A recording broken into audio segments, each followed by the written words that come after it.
क्या है दोस्त, इसमें कहा गया है कि जम्मू कश्मीर को जल्द मिलेगा पूर्ण राज्य का दर्जा।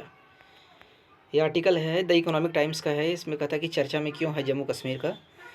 इसमें लिखा गया है कि जम्मू कश्मीर स्टेटहुड में बी रीस्टोर्ड इन अक्टूबर। हो सकता है कि जम्मू कश्मीर को अक्टूबर महीने तक उसको पूर्ण राज्य का दर्जा मिल जाए। MOS रामदास अठावले, जिसको बोलते हैं अधिकारिता राज्य मंत्री रामदास अठावले ने ऐसा कहा है। हाल ही में केंद्रीय सामाजिक न्याय एवं अधिकारिता राज्य मंत्री रामदास अठावले ने कहा कि इस वर्ष अक्टूबर से पहले जम्मू कश्मीर को एक राज्य का दर्जा देने की घोषणा की जा सकती है। ऐसा हो सकता है। इसमें प्रमुख बिंदु क्या क्या चीज़ें हैं। कहा गया कि 5 अगस्त 2019 को केंद्र सरकार ने जम्मू कश्मीर से आर्टिकल 370 और 35A को समाप्त किया था। इसके बाद जम्मू कश्मीर को 2 केंद्र शासित प्रदेशों में विभाजित कर दिया गया था।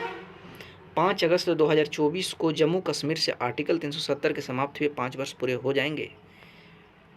केंद्र सरकार इस वर्ष जम्मू कश्मीर को राज्य का दर्जा देने की घोषणा कर सकता है। यहाँ अक्टूबर में विधानसभा चुनाव भी हो सकते हैं। अक्टूबर से पहले महाराष्ट्र, झारखंड, हरियाणा में भी चुनाव होने वाले हैं। इसके बाद जम्मू कश्मीर को 2 केंद्र शासित प्रदेशों में विभाजित किया जा सकता है। गृह मंत्री के वादे की दिलाई याद। क्या अमित शाह ने 370 आर्टिकल हटते वक्त क्या उन्होंने कहा था। उन्होंने कहा था कि उन्हीं का जो घोषणा था उनको याद दिलाते हुए रामदास अठावले ने कहा कि जम्मू कश्मीर के लोगों से रिकॉर्ड तोड़ मतदान करने की भी अपील की है। उन्होंने गृह मंत्री अमित शाह के वादे को भी याद दिलाया है, जब गृह मंत्री ने अनुच्छेद 370 को निरस्त करते समय घोषणा की थी कि जम्मू कश्मीर में विधानसभा चुनाव और राज्य का दर्जा बहाल किया जाएगा। उन्होंने लोकसभा चुनावों में यहाँ भारी मतदान और लोकतंत्र को मजबूत करने के लिए लोगों की सराहना भी की थी। अनुच्छेद 370 के निरस्त होने के बाद से यहाँ पर्यटन में काफ़ी वृद्धि हुई है।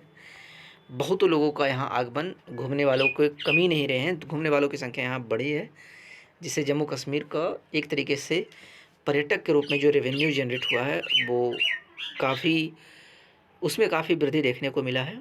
विदेशियों सहित 2.11 करोड़ से अधिक पर्यटक यहाँ आ चुके हैं विदेशी को लेकर, और इस देश के लिए सबको एक तरीके से अगर जोड़कर देखा जाए तो यहाँ लगभग 2.11 करोड़ से अधिक पर्यटक यहाँ आ चुके हैं जब से यहाँ से 370 धारा हटाया गया है और 35A को हटाया गया है।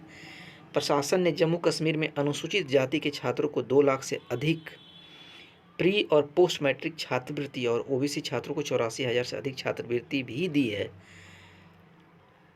जम्मू कश्मीर के प्रत्येक ज़िले में एक वृद्धाश्रम शुरू करने की योजना बना रहे हैं।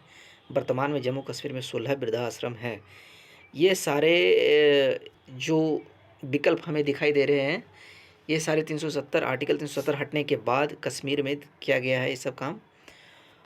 इसके आगे क्या लिखा गया है, इसमें देखा गया है कि संसद की किसी राज्य को केंद्र शासित प्रदेश में बदलने की क्या शक्ति है। पार्लियामेंट के पास क्या ताकत है किसी भी केंद्र शासित प्रदेश को बदलने में, किसी भी राज्य को केंद्र शासित प्रदेश में बदलने की क्या ताकत है इसकी। भारतीय संविधान के अनुच्छेद 3 का खंड में लिखा गया है कि नया राज्य बनाने का अधिकार है संसद को, नया केंद्र शासित प्रदेश बनाने का अधिकार है संसद को, राज्य का क्षेत्र बढ़ाने या घटाने का अधिकार है संसद को, किसी राज्य की सीमा में परिवर्तन का अधिकार है संसद को, संसद किसी राज्य के नाम पर परिवर्तन का भी अधिकार रखती है। अनुच्छेद 3 का स्पष्टीकरण सेकेंड अनुच्छेद 3 का खंड के तहत संसद के पास किसी राज्य या केंद्र शासित प्रदेश के किसी हिस्से को किसी अन्य राज्य या केंद्र शासित प्रदेश के साथ मिलाकर एक नया राज्य या केंद्र शासित प्रदेश बनाने की शक्ति है। ऐसा आर्टिकल 3 में लिखा गया है।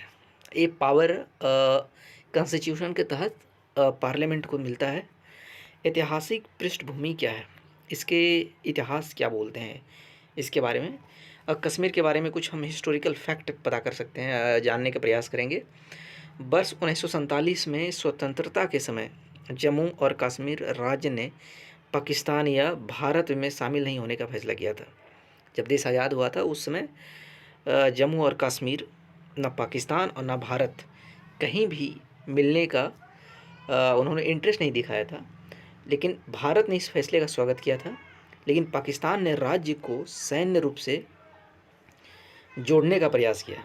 हिंदुस्तान ने तो उस बात को मान लिया था दोस्त, लेकिन पाकिस्तान ने सैन्य रूप से जोड़ने का उसे प्रयास किया था। पाकिस्तान इससे सहमत नहीं थे। महाराजा हरि सिंह जो उस समय आज़ादी के समय कश्मीर का जो राजा हुआ करते थे, वे अपने क्षेत्र और पाकिस्तानी आतंकवादियों द्वारा मारे जा रहे हैं और लूटे जा रहे हैं लोगों को बचाने के लिए भारत से मदद मांगी थी उस समय। तत्कालीन प्रधानमंत्री जवाहरलाल नेहरू ने जम्मू कश्मीर के भारत में विलय को स्वीकार कर लिया था। कहने का मतलब है कि 1947 के बाद जब कश्मीर ने अलग रहने का फैसला किया तो हिंदुस्तान ने तो उसका स्वागत किया, लेकिन पाकिस्तान उस चीज़ को स्वीकार नहीं किए और पाकिस्तान अपनी आतंकवादी गतिविधियों को जारी रखा और लोगों को लूटने का प्रयास किया, यहाँ तक कि कश्मीर को मिलाने का भी प्रयास किया। लेकिन महाराजा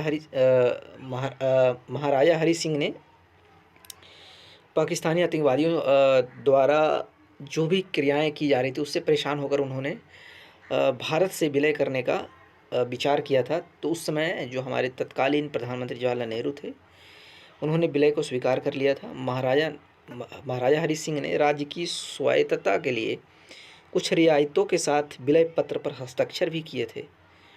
क्या था अनुच्छेद 370? क्या था दोस्त अनुच्छेद 370 में क्या लिखा हुआ है, क्या इसके मायने हैं?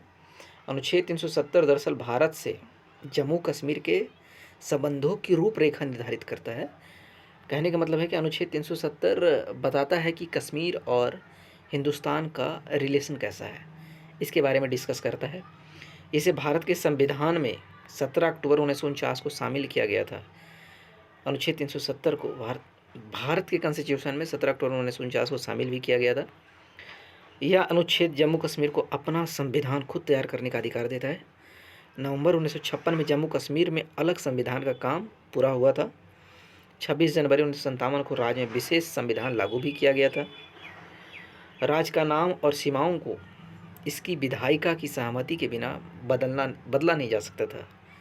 न राज्य का नाम न सीमाओं को, जो कश्मीर का जो उनके बॉर्डर हैं उसके बॉर्डर से मतलब इनकी विधायिका की सहमति के बिना कोई उसमें छेड़छाड़ नहीं कर सकता था। अनुच्छेद 370 जम्मू कश्मीर के मामले में संसद को संसदीय शक्तियों का इस्तेमाल करने से रोकता है। भारतीय संसद जम्मू कश्मीर के मामले में सिर्फ 3 क्षेत्रों में, जिसे हो गया रक्षा, हो गया विदेश मामले हो गए और संचार के लिए कानून बना सकती है।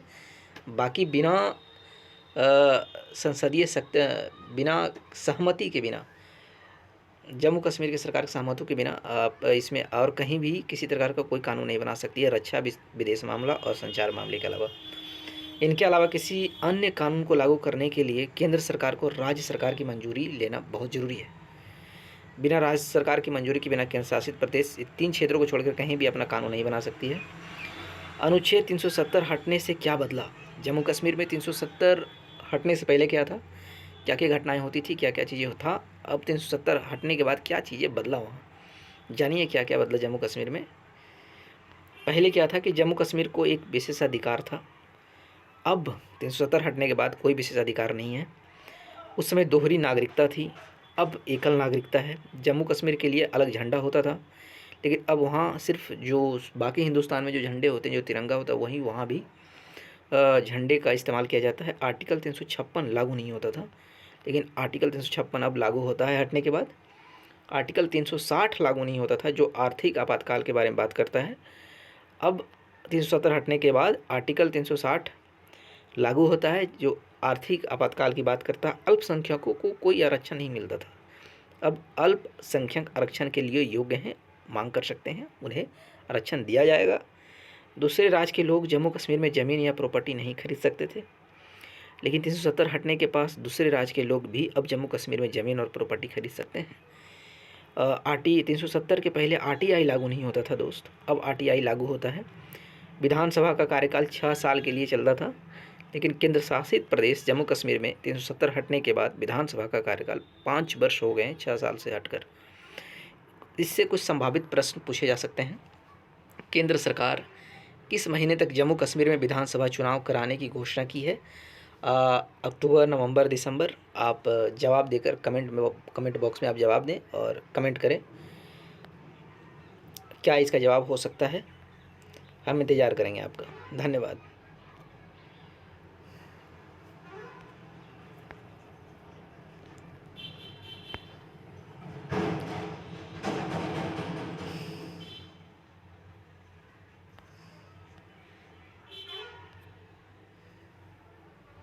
कहाँ गया दोस्त?